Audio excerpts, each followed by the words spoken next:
আরে বাড়িটা নিজের নামে মারতে থাকতো। তাই তো তুমি বলেছিলে মা। হ্যাঁ, ওর শাসন নামে রাখবি। মালের টাকা পেয়েছিস? কোন মাল মা? আর কোথা থেকে যে মাল তুই চুরি করিয়েছিস? ও মা, তুমি তো রাহিমকে চিনলে না মা।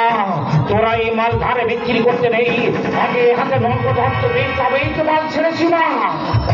তাদেরকে চুরি করানো হয়েছে, তারা আবার বলে দেবে না তো? ও মা, বললে তো আমার সঙ্গে ওদেরকে জেল খাটতে হবে। দলিলটা লিখেছিস? লিখেছি মা, কিন্তু এই সুযোগে তো আমি আমার নামে লিখে নিতে পারতাম। আইন জমানে নেবে কেন? ও সাবধান, দলিল রেজিস্ট্রি হবার আগে সুমন্ত যেন এর না পায়।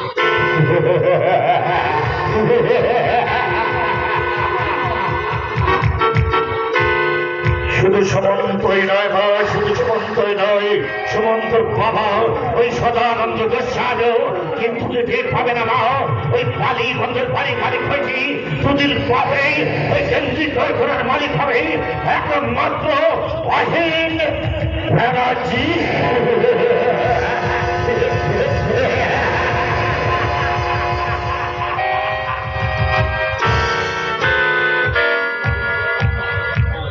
রাজি হয়ে আলহামদুলিল্লাহ, নগদ 10,000 টাকা মাত্র। একটু বুদ্ধি খরচ করে চললে বাকি জীবনটা তোমার নগদে হলেই কেটে যাবে। মশাই গঙ্গাকে বিয়ে করতেন, আগুনের ঘর বেঁধে দিয়ে আমি নিশ্চিত করে পারতাম। আমাদের বংশের একটা আভিজাত্য আছে, মর্যাদা আছে। গঙ্গার মতো একজন বাউল বৈষ্ণবীকে বিয়ে করলে সমাজে আমার মাথা নিচু হয়ে যাবে। যদি রাজি না হয়, তাকে রাজি করানোর জন্য আমি তোমাকে 10,000 টাকা দিয়েছি। মেয়েরা অনেক সাবধান সতর্কতায় সেই জিনিস রক্ষা করে, সামান্য টাকার প্রলোভনে সেই পবিত্র নারী ধর্ম নষ্ট করতে চায় না বাবু মশাই। বুঝেছি, 10,000 টাকায় তোমার মন হচ্ছে। অন্য ভরলে অত কথার ব্যাস করছে কেন?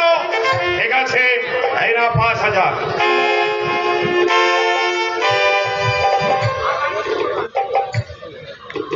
আর বায়নাটা করো না, একসঙ্গে 15,000 টাকা তোমার ঠাকুর দাদাও চোখে লাগেনি। সংখ্যার জন্য তুমি কোনো ভাববে না শান্ত দাস।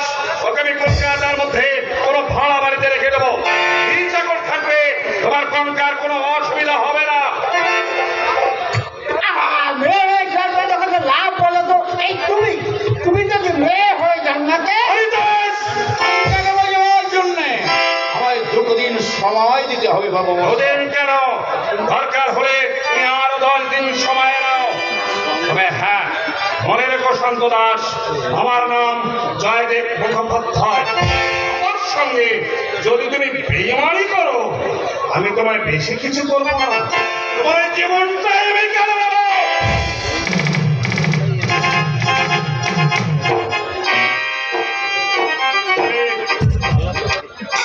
শান্ত দাস চলে।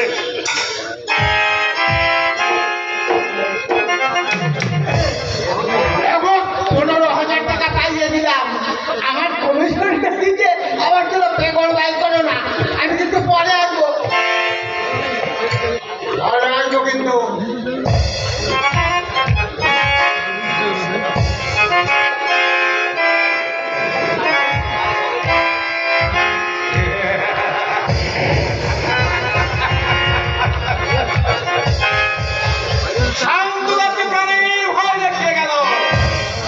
কিন্তু বাবু মশাই জানে না, এই শান্ত দাসের একটা নাম ছিল সিধু গুন্ডা। দেখে কাশী বাদশাহ থেকে বৃদ্ধ পর্যন্ত ভয়ে যার সে কথা, সিধু যেমন হিরো টাকা পড়ে গেছে, তেমনি ঢাকায় বাবু মশাই অল্প জলের মাছ নয়, খুব সাবধানে এখান থেকে সরে পড়লাম। গঙ্গার জন্মের ভাব দেখে মনে হচ্ছে সন্ত বাবুর প্রেমে মজে গেছে। গঙ্গার কিছু দেখা থাকলে ওই সন্ত বাবুর প্রেমে মজে যাবে। না, গঙ্গাকে আমি কিছুতেই হাত ছাড়া হতে দেব না।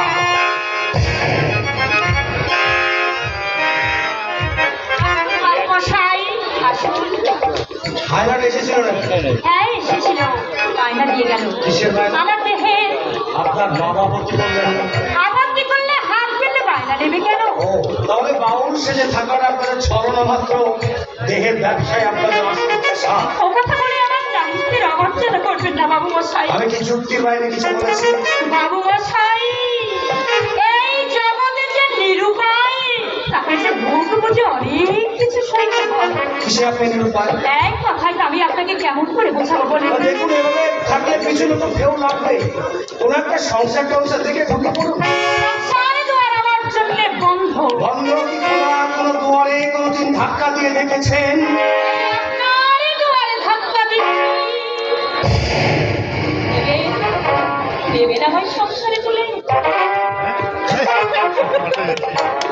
আপনি সত্যি আমার সংসারে আসতে চান? হ্যাঁ হ্যাঁ আমি চাই, কিন্তু আমার সব কথা শুনলে আপনি আর আমাকে চাইবেন না বাবু দেখুন, মশাই। আমি পারি না ওই একটা জিনিস, কি জিনিস? কিছু করতে। যদি আমার কোনো ঘৃণার পরিচয় হয়, সামাজিক পরিচয় নিয়ে আমার কোনো মাথা ব্যথা নেই। আপনার পরিচয় আপনি। যদি আমার জন্মে কোনো পাপ থাকে, জগতের প্রত্যেক মানুষকে কেউ না কেউ জন্ম দিয়েছে, সুতরাং জন্মে কখনো পাপ থাকতে পারে না। বাবু মশাই কোথায় আপনার ব্যথা?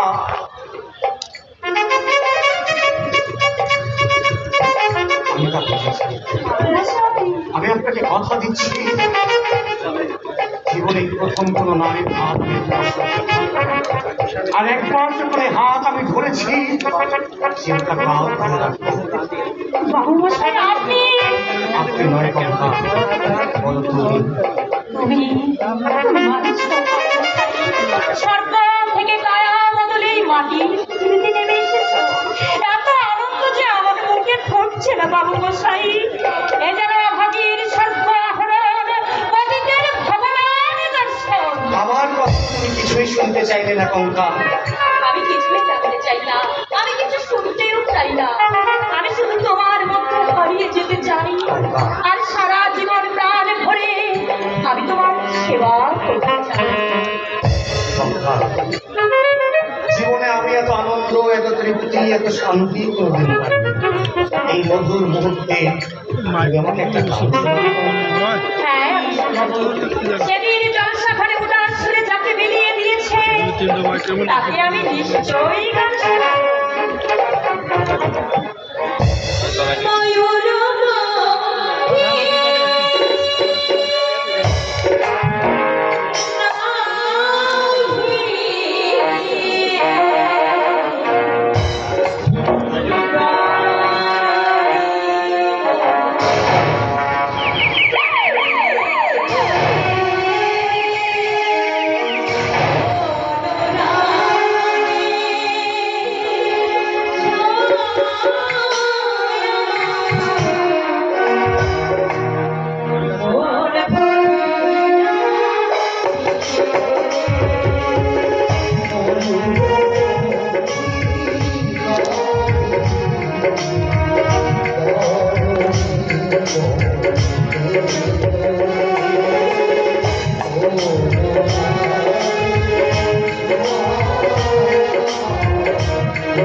কাকে গান শোনাচ্ছিস মা? সুমন্ত বাবুকে। ভালো আছে? একবার মালিক যেমন রেখেছেন তেমনি আছি বাবু। রাখবার মালিক যেমন রেখেছে তেমনি বলে বেশি দিন রাখবে না শান্ত দাস। আসি দরজা।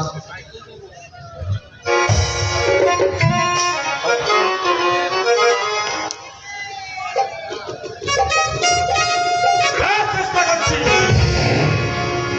যারা কত ভেঙে দিলে কি অবস্থা হবে একবার ভেবে দেখেছেন? আমাকে শাসন করো তুমি কোন অধিকারে? আমি কি করে না, তুমি আমার বাবা নও। ছোটবেলায় মানুষ করেছি, তার বিনিময়ে আমি তোমাকে অনেক টাকা রোজগার করে দিয়েছি। টাকা দিয়ে ঋণ শোধ করা যায় না এখানকার। এই জন্ম হৃদয়ের সুকুমার ব্যক্তির মধ্যে আমার জন্য তোমার হৃদয়ে একটা বিন্দু মাত্র নেই। আমি তো- আছে শুধু লোভী স্বার্থপরের প্রবঞ্চনা।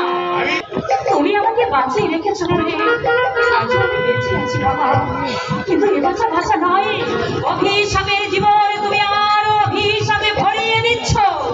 তুমি যখন আমাকে দেখে লোক দেখাও তখন এক কঙ্কা ইচ্ছার বিরুদ্ধে ছলনার হাসি হাসে, আরেক কঙ্কা ব্যথা ভরা বুকে অন্তরে কাঁদে বাবা। এটা শখের কান্না। ওই কান্না দেখে আমার মন করে না। অর্থ যাদের কাছে পরমার্থ তারা কখনো যে অন্যের কথা ভাবে না বাবা। কিন্তু কিন্তু আমিও তো একটা মেয়ে বাবা, আমার মধ্যেও যে একটা নারী সত্তা আছে। সে স্বামী চায়, সংসার চায়, সন্তানের মুখে মা ডাক শুনে সে নারী জন্মটা সার্থক করতে চায়। সেইটাও পূর্ণ করতে কখনো কিন্তু চেষ্টা করেছো বাবা? এই লোকগুলো বুঝি ওই বাবু মশাই তোকে দেখিয়ে গেছে তাই না? বাবুর প্রেমে একেবারে মজে গেছে। যদি তাই মজে থাকি কোনো অন্যায় কি আমি করেছি? না, আমি তোকে কোনো ভদ্রলোকের সংসারে যেতে দেব না। যেতে না দিলে তোমার সব কথা কিন্তু আমি পুলিশের কাছে বলে দেবো। বাবুর প্রেমে পড়ে হঠাৎ দেখছি অনেক সাহস তোর বেড়ে গেছে এখানকার। মানুষ খুন করতে আমার হাত যে কাঁপে না সে কথা তুই ভুলে গেছিস। পুলিশের কাছে সব কথা বলতে চাই না।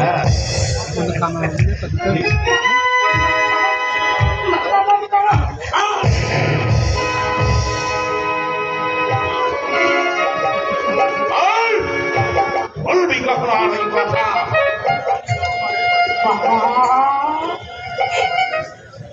আমি তোমার নিজের মেয়ে নই বলেই আমার উপর এত বড় অভিযান তুমি করতে পারলে বাবা?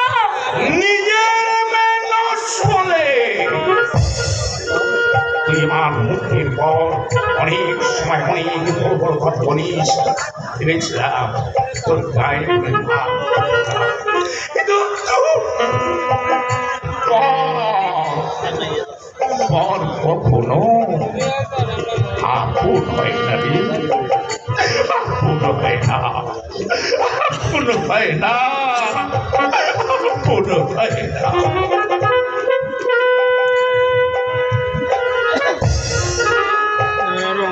বাবা মশাই, বাধা পেরিয়ে যদি তোমার কাছে আমি পৌঁছতে না পারি, আমার নিরুপায় অবস্থা বুঝে তুমি আমাকে ক্ষমা করে দিও বাবু। আমাকে তুমি ক্ষমা করে দিও। এ? ও, আপনি? আর আপনি তুমি বলবে আমাকে তুমি উপানন্দ করে ডাকবে। আরে তুমি তো আমাকে নিজের মানুষ হয়ে গেছো। কি করে বুঝলেন? একটু আগে সর্ববাবুকে সব কিছু বলে বলেছি। খুব ভালো আমি কিন্তু বলি ওই সর্ববাবুর মতো মানুষ হয় না। তাছাড়া ভোগ পূর্ণ না হলে ওই রাম আসে না। তাই বুঝি? নিশ্চয় ওই স্বামীর বসতে হওয়ার পর রাধা বলে ডাক দিয়েছে। তুমি রাখতে পারবে না প্রেমেরই কাপড় ভরতে ওই সবের কাছে তোমাকে যেতেই হবে। ওই বান লেগেছে ভরা নামে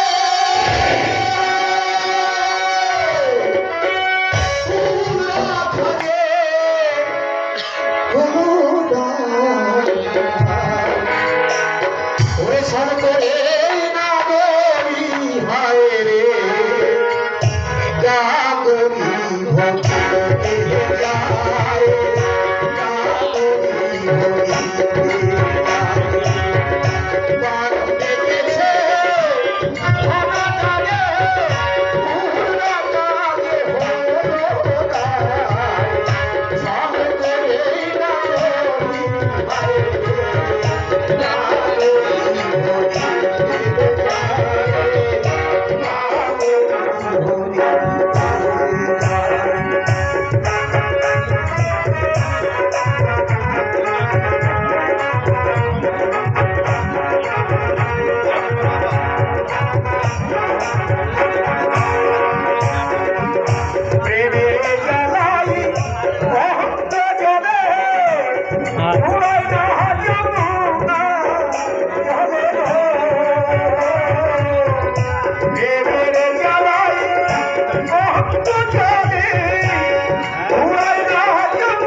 নয়ন চিরদিনই সুন্দরকে দেখে মুগ্ধ হয়, আর সেই মুগ্ধতার মধ্যে লুকিয়ে থাকে এক জাতীয় আকর্ষণ। সেই আকর্ষণে যখন কোনো দুটি নরনারীর উপর সমানভাবে প্রভাব বিস্তার করে, তখনই জন্ম হয় প্রেমে। মুগ্ধজনিত যে কোনো বিষয়ের জন্য একমাত্র দায়ী ও দাবিদার শুধুই নয়ন। নয়ন, নয়ন, আরে এই নয়ন! আমি আমি যেন চোখে কিছু দেখতে পাচ্ছি না দাদা। কি বলছো তুমি? কি হয়েছে তোমার? তুমি তো আমার নয়ন, তুমি কাছে না থাকলে আমি কি করে দেখি বলো? তোমাকে বিয়ে করে আমি তো জগৎ দেখেছি,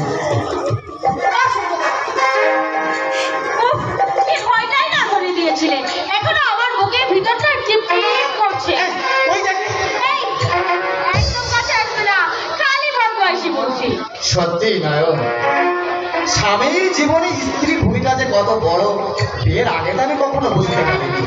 তুমি আমার জীবনে না এলে আমার জীবনটা অপূর্ণই থেকে যেত। তুমি আমার উৎসাহ, আনন্দ, সুখ, শান্তি, একাদের সব সব তুমি। কি যে বলো? সত্যি তাই।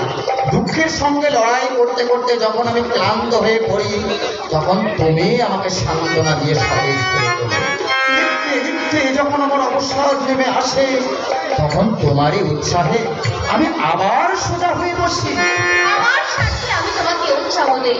স্বনামধন্য স্বামীর বউ হতে পারলে মেয়েরা যে খুব গর্ব করতে পারে।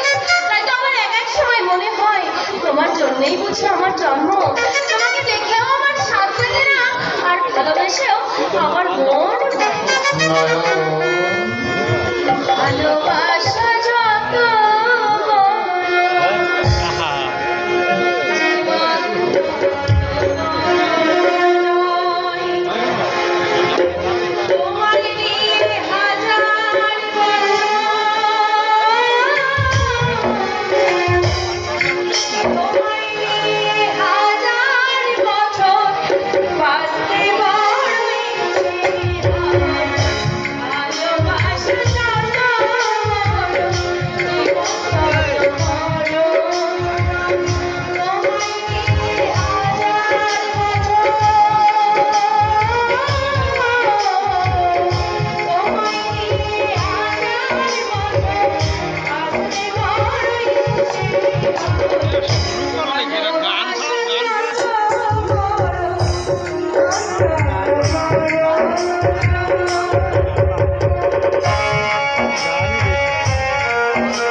লজ্জা, দুজনে যখন একসঙ্গে ছিলে তখন লজ্জা করছিল না?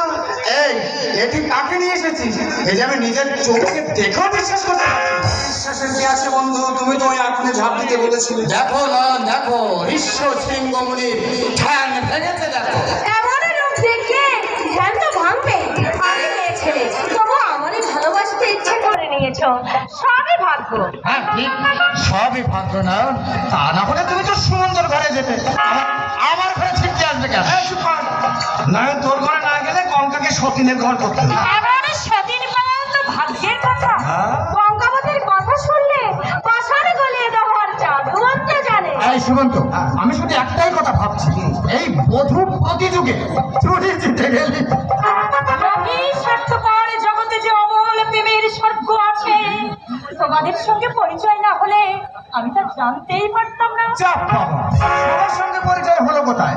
আসার পর থেকে তুমি তো আমার সঙ্গে একটা কথাও বললে না। আমি লোকটা কে, কেমন, তাও জানতে চাইলে না। আপনি মানুষ রূপে দেবতা, হঠাৎ আমাকে দেবতা বানিয়ে দিলে যে। এমন দেবীর স্বামী তো দেবতাই হয়। ও দেবতা, তাহলে তো এবার থেকে তোমাকে পুজো করতে হবে, যেহেতু বৈষ্ণব ঠাকুর তোমাকে দেবতা বানিয়ে। আর কিছু কথা আচ্ছা প্রভু, খুব হয়েছে। তোমরা দুই বন্ধু ওই পাশের ঘরে গিয়ে একটু বসে কেন? দাও, আমরা কিছু প্রাণের কথা বলি। স্ত্রীর আদেশ শিরোধার। নে, আয়।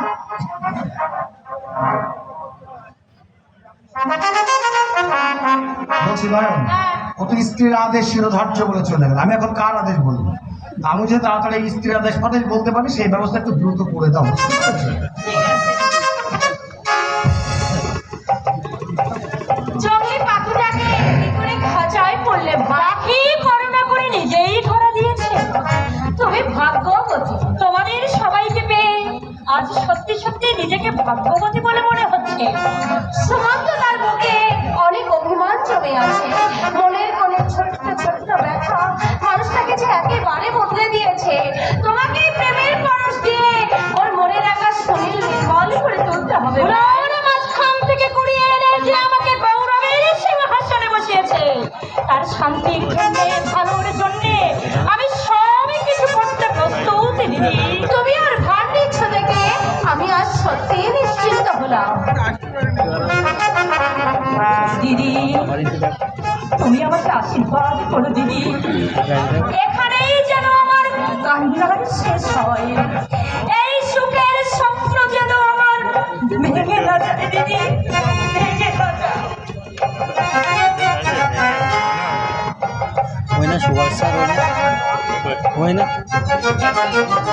তোমার চোখে জল বেশি আনন্দ হলে মানুষের জল আসে দিদি। সেই আনন্দের জল জানো দিদি, জন্মে আমি মাকে দেখিনি, আর যাকে আমি বাবা বলি সেও আমার বাবা নয়। এই জগতে আমার আপনজন বলতে আমার যে কেউ নেই দিদি। আমি যে বড় একাকিনী, তোমরা যেন আমাকে দূরে সরিয়ে দিও না দিদি, আমাকে যেন দূরে সরিয়ে দিও না। দেবো না ভাই, দেবো না। অতি আপনজন হয়ে তুমি চিরদিন আমাদের পাশে থাকবে। এই তোমাদের প্রাণের কথা শেষ হলো? মনের মানুষকে আর বুঝি ছেড়ে থাকলে পারলে না? আরে বাবা, নতুন নতুন সব কিছু একটু বেশি ভালো লাগে, জানো না নাকি? আচ্ছা ঠিক আছে, তোমরা যত খুশি ভালো লাগাও, আমি ঘর থেকে চলে যাচ্ছি। সেটাই ভালো। এই যে নয়ন আমাদের সুযোগ দিয়ে গেল, সুযোগের অপব্যবহার করো না, দৌড়ে এসে আমাকে জড়িয়ে ধরো। দাদা, এমন ভাবে বলো না, দেখো আমার লজ্জা করে। ও আচ্ছা, লজ্জা করে, বেশ তাহলে আর বললাম না। আচ্ছা, নয়ন বাসরে দেখে তোমার কেমন লাগলো? খুব ভালো। এদের মন যে কত বড়, তারপর এদেরকে নিয়েই তোমাকে সুখে থাকতে হবে কঙ্কা। বাড়িতে কারো কাছে তুমি এতটুকু স্নেহ ভালোবাসা কোনোদিন পাবে না। তুমি দেখে নিও, সেবা দিয়ে শ্রদ্ধা দিয়ে আমি ঠিকই সবার ভালোবাসা আদায় করে নেব। পারবে কঙ্কা? তোমার জন্য যে আমাকে পারতেই হবে। তুমি যে আমার ইহকালের ইষ্ট, পরকালের দেবতা। শ্রীরামচন্দ্রের পদরাজকে যেমন অভিশপ্ত আল্লাহ উদ্ধার হয়েছিল, তেমনি তোমার করুণায় আমি এই মর্তের স্বর্গের সংসারে ঠাই পেতে চলেছি। সেই স্বর্গে তোমার অনন্তর আমি কিছুতেই পেতে পারবো না। এই তো আমার ভাগ্য লক্ষ্মীর উপযুক্ত কথা। এই সংসারটাকে স্বর্গে পরিণত করতে আমিও চেয়েছিলাম, কিন্তু আমি পারিনি, আমি হেরে গেছি। তোমার আশীর্বাদ থাকলে আমি থাকবো না। আমি নিশ্চয়ই জয়ী হব। দুজনে একটু সরে দাঁড়াও, আমরা বাইরের মানুষ এসেছি। লজ্জা কি আছে, আমরা এসে তোদের এইভাবে দেখেছি। আমি তোমার প্রতি ভয় পড়ে ছেড়ে দাও না। আরে বাবা থাকো। আরে এই সুমন্ত, ছেড়ে দে ছেড়ে দে, বেচারিকে আর লজ্জা দিস রে। আরে ঠিক আছে, ছেড়ে দে, ছেড়ে দিলাম। ওদের দুই বন্ধুর স্বভাবই এমনি। আচ্ছা, অনেক রাত হয়ে গেছে, এবার আমরা আসি কেমন? চলো অবসর থাকলেও আমাকে তোমার আঁকড়ায় পৌঁছে দিয়ে আসি। আসি দিদি, আবার এসো ভাই। একটু দাঁড়া সুমন্ত, আজ প্রথমবার তোর কাছে একটা জিনিস চাইবো। শুধু তোমার বন্ধুই নয়, আমিও চাইছি। তুমিও, মানে দুজনে একেবারে একসঙ্গে। তা বেশ, কি চাই বলো? আগে কথা দাও, আমাদের চাওয়া তুমি পূর্ণ করবে। যা বাবা, আমার কথাও দিতে হবে। আচ্ছা বেশ, কথা দিলাম, বলো কি চাও? তুমি আর কোনোদিন মদ খাবে না বলো। তুই কিন্তু কথা দিয়েছিস সুমন্ত।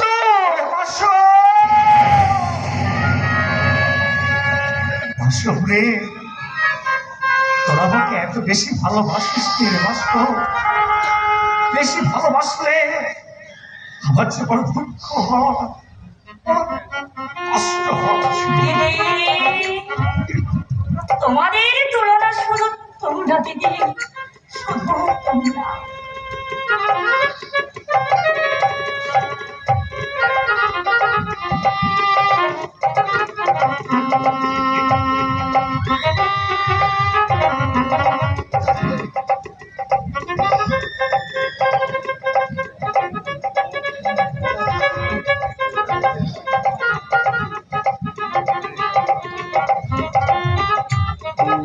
আসি দিদি, আবার এসো ভাই। আমি তোদের কথা রাখলাম। হ্যাঁ, এবার তোরা দুজনে আমার একটা কি কথা, তোরা দুজনে একটু যুগলে দাঁড়া, আর আমরা দুজনে একটু যুগলে, এই যে বসে থাকবে, ওরা একটু যুগলে দাঁড় করে দাও।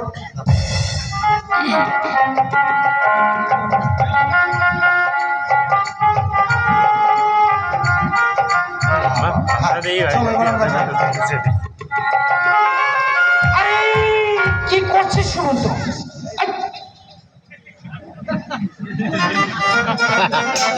আরে এটা তো আমার, তোরটা তো এই দিকে। রাগ করবা, কি হয়েছে জানো? দুজনকে পাশাপাশি দেখে না আমি বলে মোহিত হই। না না, মনে হচ্ছে কৃষ্ণের পাশে রাধা আর লক্ষ্মীর পাশে নারায়ণ। তাই তোমার আনন্দে কি বলতে ইচ্ছে করছে জানো? মিলন হইল রাধে,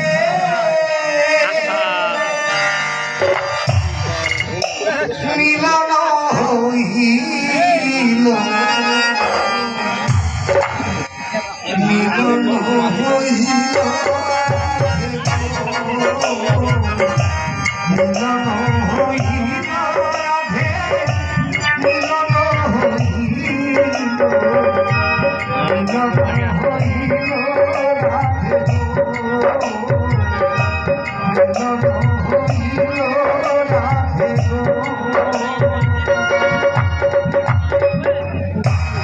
অত্যন্ত চালাক, আমাদের কাউকে বিশ্বাস করে না, তাই আজ ঘরের জন্য আলাদা নাম করে ওকে বাজারে পাঠিয়ে দিলাম।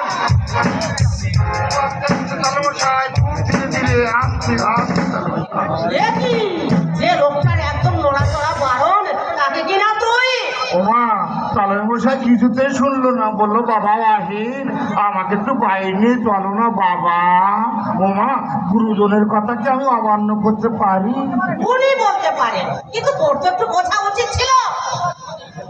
দিন রাত ঘরের মধ্যে থেকে দেহের মতো মনটা আমার পঙ্গু হয়ে পড়েছে। কেন ভাবছেন আবার ভালো হয়ে উঠবে? ভালো হতে আমি আর চাই না। এই অভিশপ্ত জীবন থেকে আমি মনে প্রাণে মুক্তি চাই। অভিশপ্ত কেন বলছেন তালই মশাই? সন্তানের বাপ হওয়া জীবনে মস্ত বড় একটা অভিশাপ। অবশ্য সুসন্তানের কথা আলাদা। শুনেন তো আপনার সুসন্তানি বেআই মশাই। নিজের ভবিষ্যৎ নষ্ট করে যে উগ্র নেশায় নিজেকে বিলিয়ে দিয়েছে সে তো সুসন্তানই বটে। জীবনের শেষ ধাপে দাঁড়িয়ে যোগ বিয়োগের অঙ্ক কষে দেখলাম বিয়োগের সংখ্যা বেশি, যোগফল শুধু শূন্য। বেআই মশাই, এ আপনার ভুল ধারণা। ভুল? সত্যি আমার সবই ভুল। সুদিনকে লেখাপড়া শিখে ভেবেছিলাম সে মানুষ হবে, কিন্তু এসব হলো এক মায়া মমতাহীন আত্মসুখ সর্বস্ব মানুষ। তোর যদি উঁকি মেরে তার অসুস্থ বাবার কর্তব্য শেষ করে অনেক আশা নিয়ে আমি বৌমাকে ঘরে এনেছিলাম, কিন্তু সে আশা আমার মানুষ চিরদিন সমান থাকে না। ভাবনা শুধু সুমন্তের জন্য। মায়ের স্নেহ সে কোনোদিন পাইনি। কাজের চাপে আমিও বাপের কর্তব্যটুকু করতে পারিনি। মাঝে মাঝে আমার মনে হয় ওরাই অমার্জিত স্বভাবের জন্য আমি বহুলাংশে দায়ী। বেআই মশাই, আমি মরে গেলে ওকে আপনারা দেখবেন। সে তো দেখো, এটা তো আমাদের কর্তব্য। বাবা এসো শরীর এসো।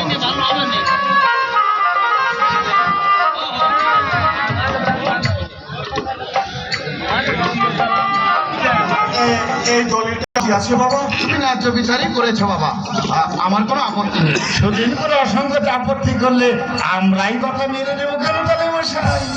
তোমার কাছে আমার একটা ছোট্ট অনুরোধ বাবা। অনুরোধ বলছো কেন বাবা? আদেশ করার সাহস পাই না বলে তাই আমি অনুরোধ করে বলছি, বাইরের সুমন্তকে বিচার না করে এই ভিতরের সুমন্তকে চেনার চেষ্টা করো, তাহলে দেখবে দুর্দিনের বান্ধব খুঁজতে তোমাকে আর অন্যত্র হাতড়াতে হবে না। আমি দলিলের সইটা করে দিচ্ছি বাবা। দলিলের সইটা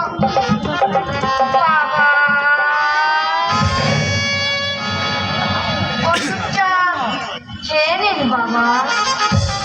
আমি কাকে দেখছি?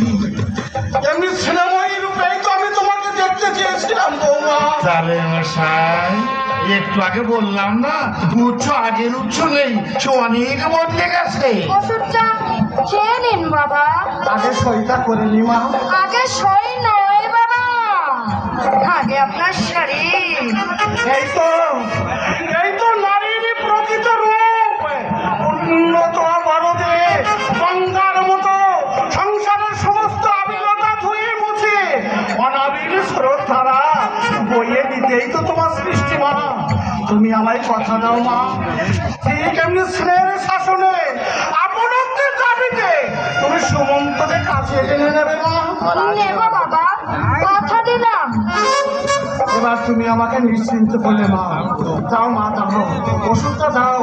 ওষুধটা খেয়ে আমি দলিলের সইটা করে দিই।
এবার আমি সত্যি তোমাদের মধ্যে বেঁচে থাকতে চাই।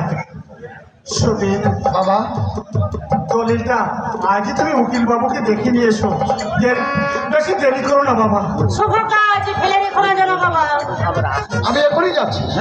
আমারও ইচ্ছা বাবা বেঁচে থেকে দেখে যান তার সই কত মূল্যবান।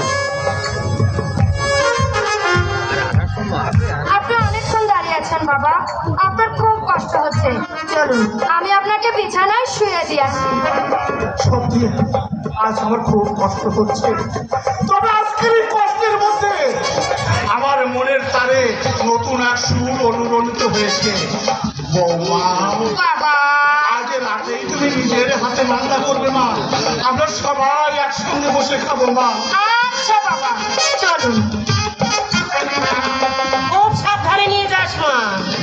খুব আস্তে আস্তে, তালে মশা কিন্তু ভীষণ অসুস্থ, খুব দেখে শুনে নিয়ে যাবো আস্তে আস্তে।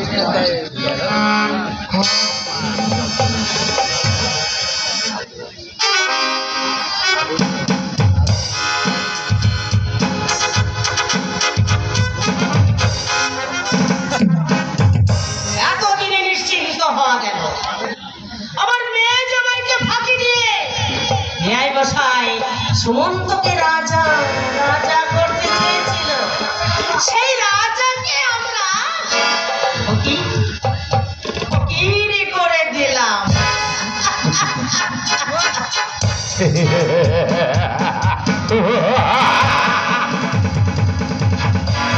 মহাভারত সকলই যেমন বাসার চালে চালে একে একে কিন্তু মত করেছিল, তেমনি কলি যুগের এই ভাইদের রাজ্যে আজ বাসার এমন চাল ফেলেছে,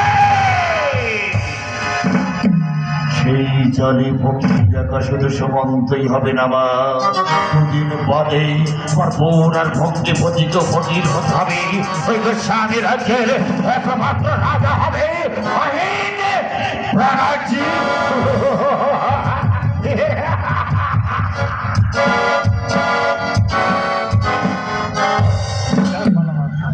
এই, তুমি কি জানো জানো কেন? মানুষের মন তুমি এত তাড়াতাড়ি দখল করে নাও কি করে? তুমি যেমন করে আমার মন দখল করে নিয়েছো ঠিক তেমন করে সব বুঝি এবার মাথা হয়ে যাবে। বাবা আমাকে নিয়ে এখান থেকে পাঠাবে বলে ঠিক করেছে। কার সঙ্গে কথা বলছিস মা? সুমন্ত বাবু এসেছে বুঝি? আবার বুঝি বলছো কেন? তুমি তো দেখতেই পাচ্ছ যে আমি এসেছি। এইসব বলে দিয়েছিস বুঝি? তিলে তিলে দগ্ধ হওয়ার চেয়ে চূড়ান্ত একটা কিছু হোক, আমিও যে তার চাই বাবা। নিজের স্বার্থ সিদ্ধির জন্য অঙ্ককে হাতিয়ার রূপে ব্যবহার করবার সুযোগ আর তুমি পাবে না শান্ত দাস। আমাদের মধ্যে কথা বলার কার অধিকারে? অহংকার ভাবি স্বামীর অধিকারে। আমি তা হতে দেব না। অঙ্কাকে যে আমার কাছ থেকে ছিনিয়ে চাইবে তার কান্না চাই আমি। আরে যা অঙ্কা, না বাবা, আমাকে না মেরে সুমন্ত বাবুর তুমি কোনো ক্ষতি করতে পারবে না। এই যে শান্ত দাস, ওসব গুপ্তি ফুপ্তি রাখো। গুপ্তির ভয় সুমন্তকে দেখিও না। আমি যখন একবার কঙ্কাকে বিয়ে করবো বলে কথা দিয়েছি, তোমার মতো হাজারটা শান্ত দাস আসলেও আমাকে আমার পথ থেকে এতটুকু সরাতে পারবে না। বাবা আমি নাইবা হলাম তোমার নিজের মেয়ে, নাইবা থাকলো তোমার সঙ্গে আমার কোনো রক্তের সম্পর্ক, তবুও তো তুমি আমাকে মেয়ের মতো করে মানুষ করেছো। আমি যদি সুখী হই, মনের মতো স্বামী সংসার পাই, তাতে তো তোমারই বেশি আনন্দ হওয়াই উচিত। তুই শুধু হবি না গঙ্গা। বাবা ওই বাবু মশাই যদি কোনোদিন তো অতীত জীবনের কথা জানতে পারে, সেদিন আস্থা করে আবর্জনার মতো ছুঁড়ে ফেলে দেবে। অঙ্কা আমাকে সব কথা বলেছে। সব জানি না বাবু মশাই। বেশ, তুমি যা জানো বলো। তারপর দেখো আমি কঙ্কাকে ঘৃণা করে দূরে সরিয়ে দিই নাকি ভালোবেসে কাছে টেনে দিই। অঙ্কার সুখ শান্তি আমি চাই বাবু মশাই, কিন্তু ওর মায়ের কথা ভাবতে নয়, কোনো ভদ্রলোককে বিয়ে করে খুশি হবে না। কঙ্কার মাকে তুমি চিনতে? হ্যাঁ আমি চিনতাম। এখন আমি কাশীর শিবকুন্ডা নামে পরিচিত ছিলাম। বাবা তুমি আমার মায়ের কথা বলো, বাবা আমার মায়ের কথা তুমি বলো। তোর মা কিনি তোর দিদিমা এসেছিল তীর্থ করতে, তোর মা ছিল তন্ত্রবশী, এই জন্য পার করে না। এক বাবুমশাই তোর মায়ের প্রেমে মুগ্ধ হয়ে বিয়ে করলো। বেশ সময় তোর দিদিমাতার নিজের পরিচয় গোপন রেখেছিল। কি সেই পরিচয়? কঙ্কার দিদিমা ছিল কলকাতার বিশুদ্ধ পল্লীর মেয়ে ছেলে, পেশাদার রঙ্গমঞ্চ অভিনয় করতো। আসলে এক পান্ডার কাছে, সেই পান্ডাই নাকি ও দিদিমাকে চিনত। বাবা সেই বাবুমশাই বিয়ের কিছুদিন পরে অনেক সত্যি জানতে পারে কঙ্কার দিদিমার আসল পরিচয়। তখন কঙ্কার মায়ের আর ঠাই হলো না সংসারে। চোখের জল সম্বল করে তাকে দাঁড়াতে হলো রাস্তার মাঝে, তাই না? হ্যাঁ, ঠিক তাই। এই সময় আমি একটা খুন হয়ে বছর দেড়েকের জন্য কাজ কাটিয়েছিলাম। বেশ বলতে রাতের আধারে কাটতে যেতাম, আবার পালিয়ে আসতাম। কঙ্কা তোমার কাছে এলো কি করে? একদিন রাত্রে অন্নপূর্ণা মন্দিরের কাছে দেখি এক ভদ্র মহিলা মরার মতো পড়ে আছে। পাশে তার একটা ৬-৭ মাসের বাচ্চা কাঁদছে। আমি তার চালতেই চিনতে পারতাম।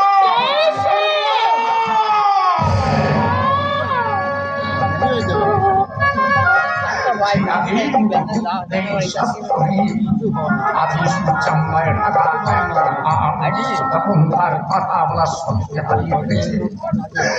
কোন মেয়ে রক্ত পড়ছে? মা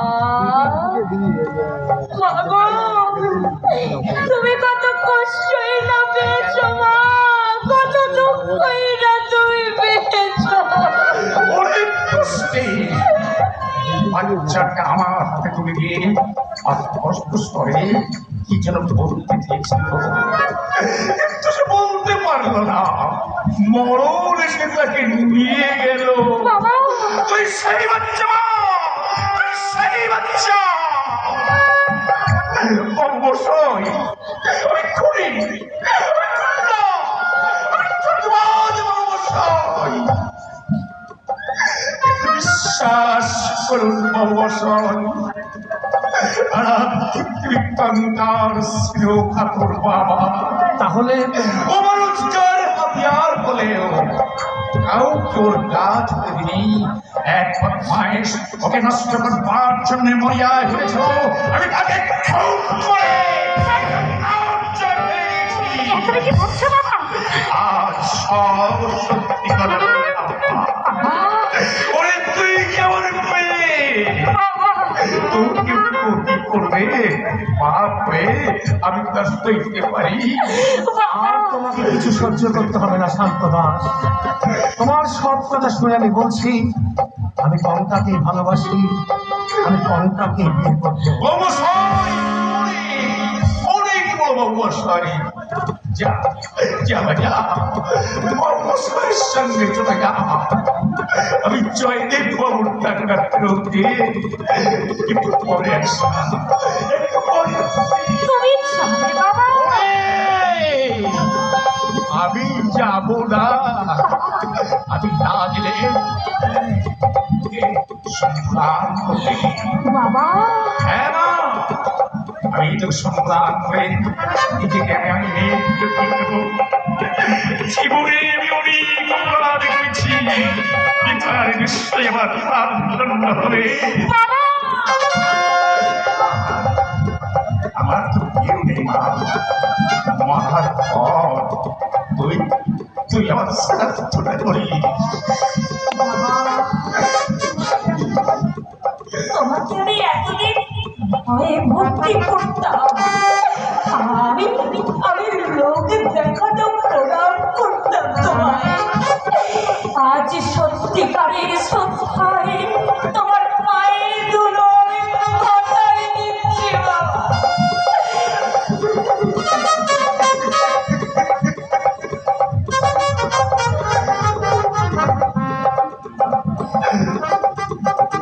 জন্মদাতা বাবা আমাকে নিষ্ঠুরের মতো ত্যাগ করেছে, আর তুমি তুমি আমাকে পরম স্নেহে বুকে তুলে নিয়েছো। আমি যতদিন বাঁচবো আমি শুধু তোমাকে বাবা বলে ডাকবো।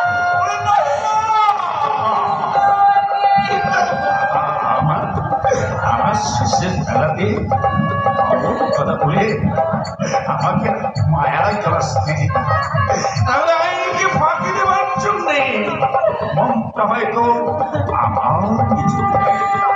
যা, ওই বাবুর সাথে যা,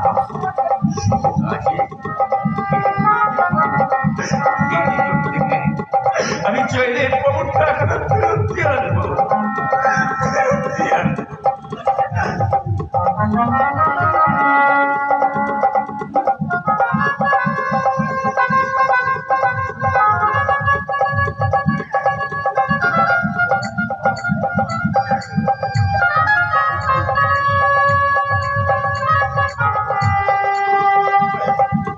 বাবু মশাই, গঙ্গার এই পৃথিবীতে আপন বলতে কেউ নেই বাবু মশাই। আসছে গঙ্গার জীবনের তোমার হাতে তুলে দিলাম বাবু।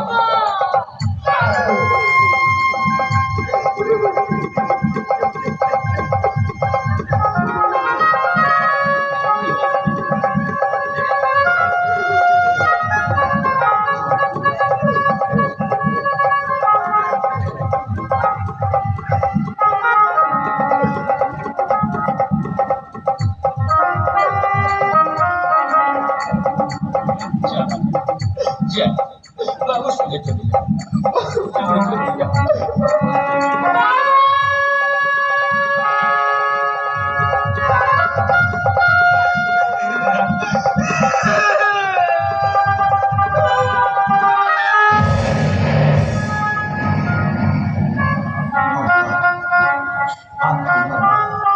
চোখের জল মুছে ফেলো। এবার থেকে আমরা নতুন করে জীবন আরম্ভ করব। চলো, নারায়ণের বাসা হয়তো আমাদের পথ চেয়ে বসে আছে।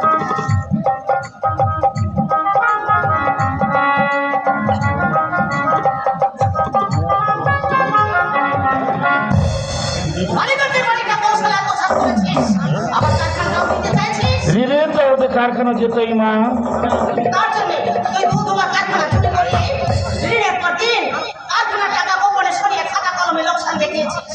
আমার সেই টাকা সত্য নামে ঋণ দিয়ে কারখানার এই চরম দুরবস্থা তুই সৃষ্টি করেছিস। এত অন্যায় ধর্মের সঙ্গে ভেবেছিস? ও মা, এটা তো তোমারই খুশি হওয়ার কথা। তোমার ছেলে বড় লোক হোক, কারখানার মালিক হোক, তাকে তুমি চাও না মা? তুই যেমন আমার ছেলে, উৎসাহ তেমনি আমার মেয়ে।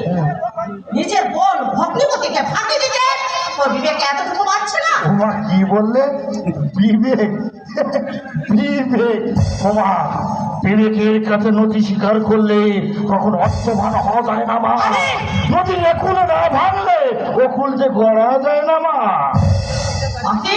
ওমা, তুমি আমি বুঝছো, আমরা সবাই ফাঁকির কারবারে বেঁচেছি মা। জামাই এবং মেয়ের বেশি সুখ স্বাচ্ছন্দ্যের জন্য তুমি ফাঁকি দিয়েছো সুমন্তকে, বুঝছো তার পুরুষ বন্ধুদের সঙ্গে দেহের খেলায় মেতে ফাঁকি দিয়েছে সুদিনকে। ওমা, আমিও তাই সুযোগ বুঝে ফাঁকি দিয়েছি আমার বোন আর ভক্তিপতিকে। ওমা, আমরা সবাই যখন একই পথে যাত্রী, তখন একা আমাকে দোষারোপ করছে কেন মা?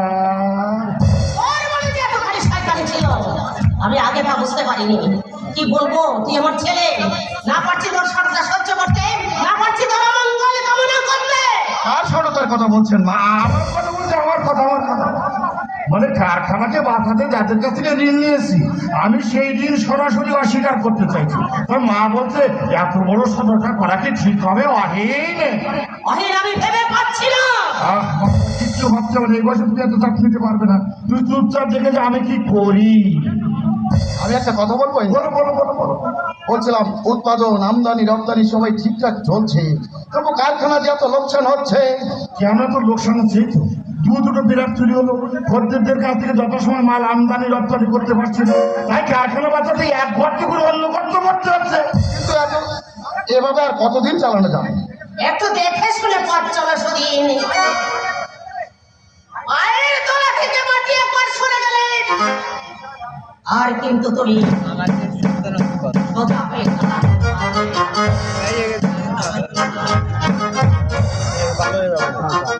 বলছিলাম কি শোনো, কারখানা নিয়ে তুমি মোটেই চিন্তা করো না তো।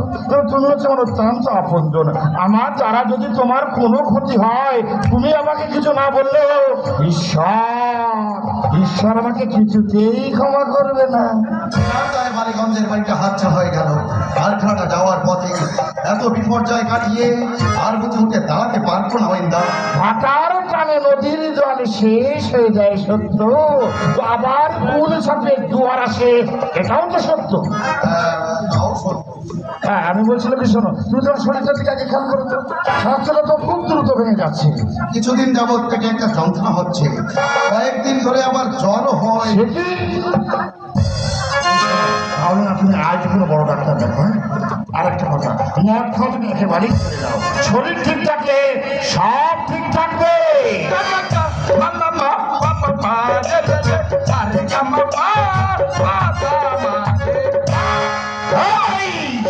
তোরা তো আনন্দ উঠছে কেন রে? আনন্দের ব্যাপার করতে আনন্দ হবে না। কি আবার ঘটলো? টাকা বুঝি বাধা পড়েছে। বাধা পড়েছে? হ্যাঁ, হাতে হাতে বাধা পড়েছে, চোখে চোখে বাধা পড়েছে, হাতে হাতে বাধা পড়েছে। এই পরিষ্কার করে বলেন লোক, পরিষ্কার করে বললে আশা বঙ্গের বদলে মুন্ডু কেন উল্টো থেকে ঘুরে যাবে। ধমক না, ছোট্টা বাবু যখন সংসারী হয়েছে তখন আপনার ধমকানিতে আর কেউ ভয় পায় না। সংসার হয়েছে মানে একে আমি কি করবো? ছাগ বাজাবো না উলু ধরি দেবো, না আমি নাচবো না গান গাইবো? টুকটুকে বউ ঘরে এলো, আনন্দে সব হরি বলে। টুকটুকে বউ ঘরে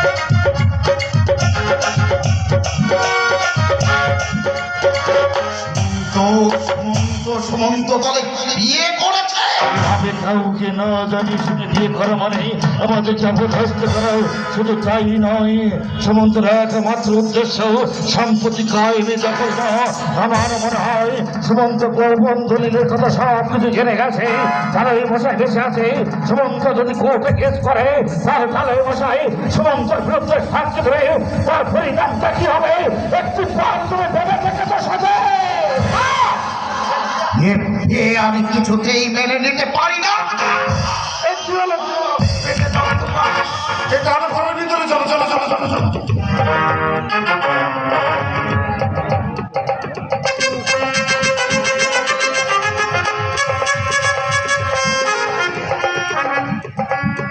এই আমাদের বাড়ি।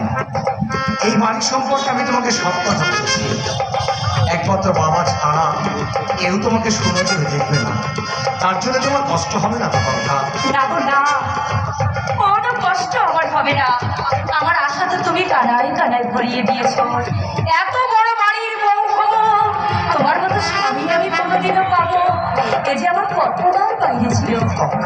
আমার সামনে তুমি নতুন জীবনের সোনার তরুণ খুলে দিয়েছো। সেই জীবনের যে বড় আজ আমার কাছে কিচ্ছু নয়। কই কোথায় আমার মা লক্ষ্মী, যে আমার বিনা বহনে সুখ সম্পদের ঝাঁপি কাকে করে এনেছে? কই আমার সে মা কই? এই যে কর্তা ঘুরি।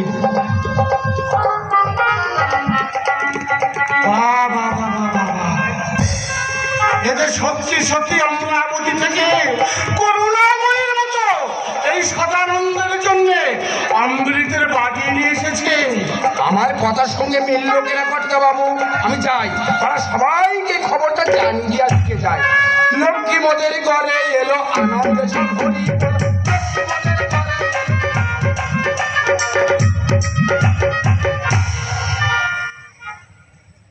ফিরে এসে না শুধু কথা বলবো বৌদিমণি। এখন আমার কত কাজ, একা দরজা হবে, সব দিকে আমাকে সামলাতে হবে। লক্ষ্মী মোদের ঘরে এলো, আনন্দে সব হরি বলে। কাকা বাবাকে প্রণাম করো।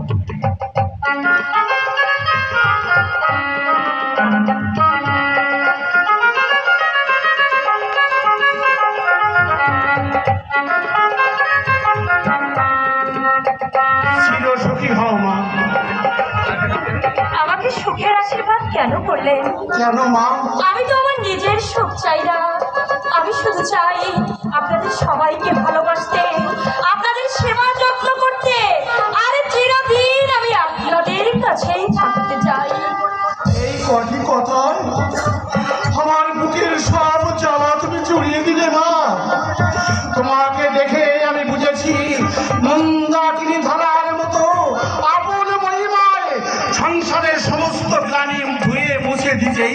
মিষ্টি মা, আমার সঙ্গে ঘরে চলো মা। তোমার শাশুড়ির বড় ইচ্ছা ছিল তার নিজের হাতে কঙ্কন জোড়াটা তার ছোট ছেলের বউকে পরিয়ে দিয়ে যাবে, কিন্তু তা সে দিয়ে যেতে পারলো না। আমার উপর রয়েছে সেই অসম্পূর্ণ কাজের দায়িত্ব। এসো মা, আমার সঙ্গে ঘরে এসো মা।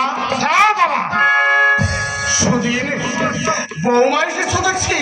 ওয়াইন, তোমার মাকে ডাকো, সুমন্ত বিয়ে করে বউ নিয়ে এসেছে। বৌমা, নববধূকে বরণ করে ঘরে তুলে নাও মা। মা, প্রণাম করো, এরা সবাই তোমার গুরুজন।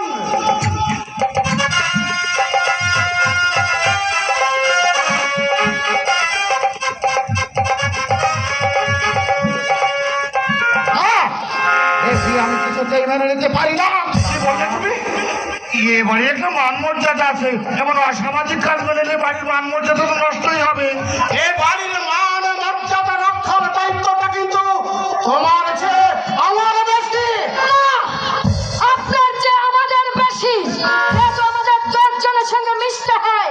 একটা ভিখারি প্রস্তাবী যে দুয়ারে দুয়ারে ভিক্ষা করত, যার কোনো সামাজিক মর্যাদা নেই, পরিচিতি নেই, দেহের নেই কোনো সুচিতা। নিজের মতো জগতের আর সবাইকে বিচার করতে যেও না।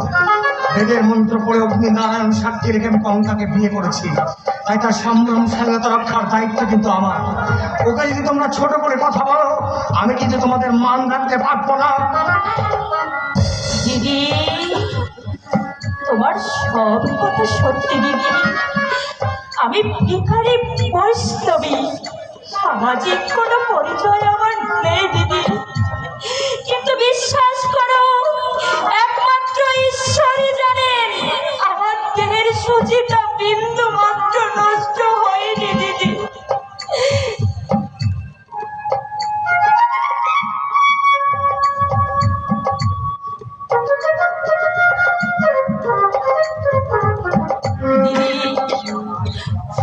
আমার মা নেই, আমার বাবাও নেই। এই জগতে আপনজন বলতে আমার যে আর কেউ নেই দিদি। অনেক দুঃখের পথ পেরিয়ে আমি তোমাদের কাছে এসেছি দিদি। তোমরা যেন আমাকে দূরে সরিয়ে রেখো না দিদি, আমাকে যেন দূরে সরিয়ে রেখো না।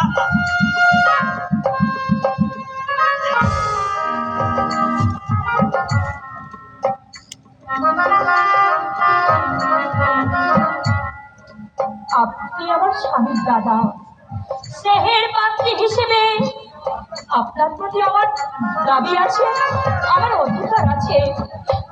আমি আপনাকে কথা দিচ্ছি, এই বাড়িতে আমি কোনোদিন কারো অশান্তির কারণ হয়ে দাঁড়াবো না, কোনোদিন কারো অশান্তির কারণ হয়ে দাঁড়াবো না।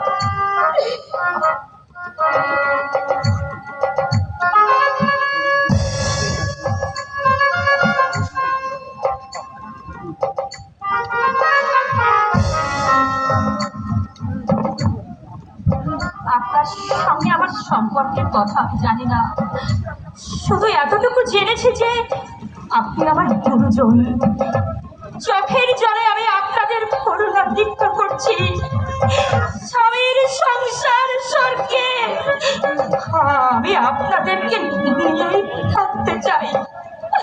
তা থেকে আমাকে যেন আপনারা বঞ্চিত করবেন না, আমাকে আপনারা বঞ্চিত করবেন না। আমার কিছু করবার ক্ষমতা নেই, কারণ আমি এই বাড়িতে একত্রিত। হ্যাঁ, যাবার বেলা একটা কথা বলে দেয় শুধু, সংসারটাকে সর্বদাই আবর্জনা মুক্ত রাখাই ভালো। আবর্জনা? সংসারের লক্ষ্য সে হলো কিনা আবর্জনা? কেন তোমরা চুপচাপ দাঁড়িয়ে আছো কেন? একবারে মায়ের প্রতিমার মুখের দিকে চেয়ে দেখো তো, কোনো পাশে পারে তাকে অনাদর করে দূরে সরিয়ে দিতে। অনাদরে নয়, সমাদরে বিদায় দিচ্ছি। একটা পদের ভিখারিকে এ বাড়ির বউ বলে মেনে নিতে পারি না। হবে কি করতে চাও তুমি? ওকে তোর ত্যাগ করতে হবে। তাহলে বৌদিকে তোমায় ত্যাগ করতে হবে। উচ্ছর সঙ্গে একটা পথের ভিখারির তুলনা চলে না। কেন চলে না? বৌদি যেমন তোমার স্ত্রী, কঙ্কা তেমনি ওর স্ত্রী। এ বাড়িতে থাকার ওর কোনো অধিকার নেই। বৌদি যদি থাকে, কঙ্কার নিশ্চয় আছে। আর নিশ্চয় আছে। আমার সব কিছুতে তোমাদের দু ভাইয়ের সমান অধিকার আছে। আর কতটুকু অধিকার দলিলটা দেখিয়ে দাও না। দলিল? কোন দলিলের কথা বলছো বৌমা? যে দলিলে তুমি সই করেছিলে, এই সইটা তোমার। হ্যাঁ, এ তো আমার সই। মানে এই দলিলে তুমি উশৃঙ্খল মাত্র কুপথে কামি বলে সুমন্তকে তোমার স্থাবর অস্থাবর কোনো সম্পত্তি দাওনি। সুমন্ত শুধু গ্রহনগরের বাড়িতে বসবাস করার অধিকার পাবে।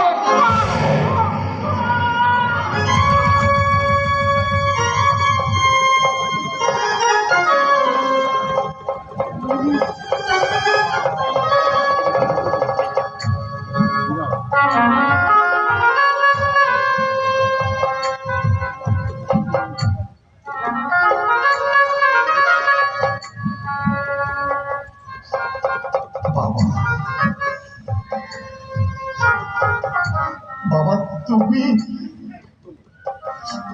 তুমি আমাকে নিজের হাতে সর্বসাধুত পথের ভিখারি করে দিলে বাবা।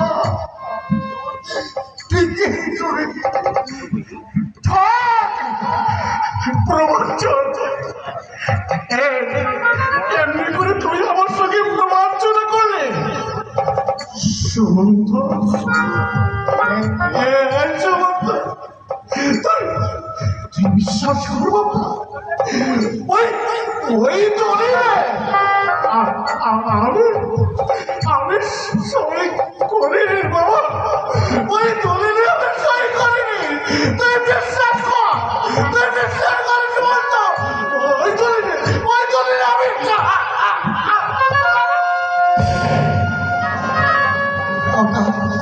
বাবাকে বিছানা শুয়ে দিয়েছে। আমি তো বাপ বলে বলছি, এত বড় বিশ্বাসঘাতকতার ক্ষমা ঈশ্বর কোনদিন করবে না। চলুন বাবা, বাবা, বাবা তুমি তাড়াতাড়ি একজন ডাক্তার নিয়ে এসো।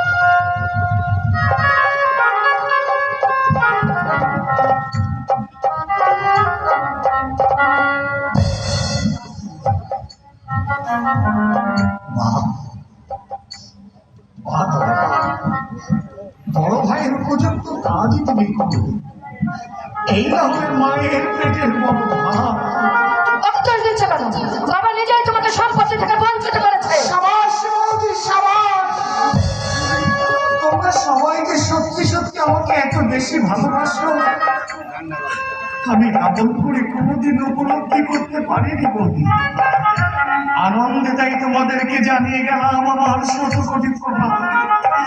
সেই সঙ্গে পরম করুণাময় ঈশ্বরের কাছে আমি দুহাত তুলে প্রার্থনা করি, জন্ম জন্মান্তর যদি এমনি ভাবে আমাকে ফাঁকি দিয়ে তোমরা সুনাম অর্জন করতে পারো বৌদি, সুনাম অর্জন।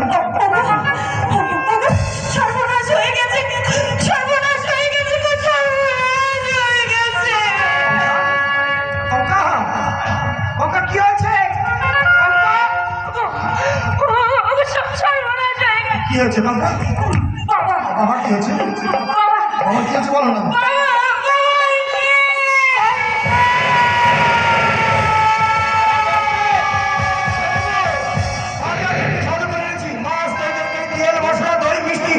কিছুই আনতে বাকি রাখিনি। আরে কোথায় রাখবো?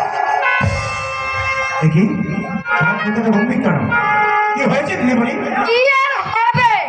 তোমার দিদিমণি এই বাড়িতে পা দিতে না দিতে একজনের মাথা খেয়ে বসে আছে। অলক্ষী আর কাকে বলে?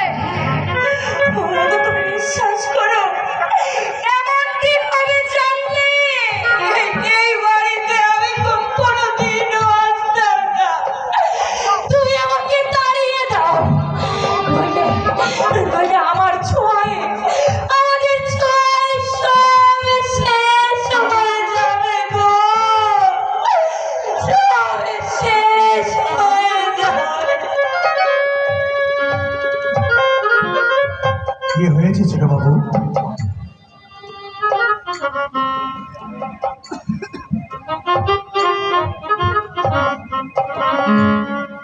জয় রূপানন্দ। রূপানন্দ, তুমি আমাকে একটা খুশির গান শোনাও। খুশির গান? হ্যাঁ, খুশির গান। আমার একই রক্তের ভাব আমাকে ফাঁকি দিয়ে সম্পত্তির পাশ থেকে আমাকে মুক্তি দিয়েছে রূপানন্দ। আমার এই নিঃস্ব রিক্ত জীবনে একমাত্র ক্ষমতার বাঁধন ছিল আমার বাবা। আমার সেই বাবাও মরে গিয়ে আমাকে কর্তব্য থেকে মুক্তি দিয়েছে রূপানন্দ। মুক্তির এই আনন্দের দিনে তুমি আমাকে একটা খুশির গান শোনা। খুশির গান। ছোট বাবু, কথা বলো না, গান ধরো, গান গান।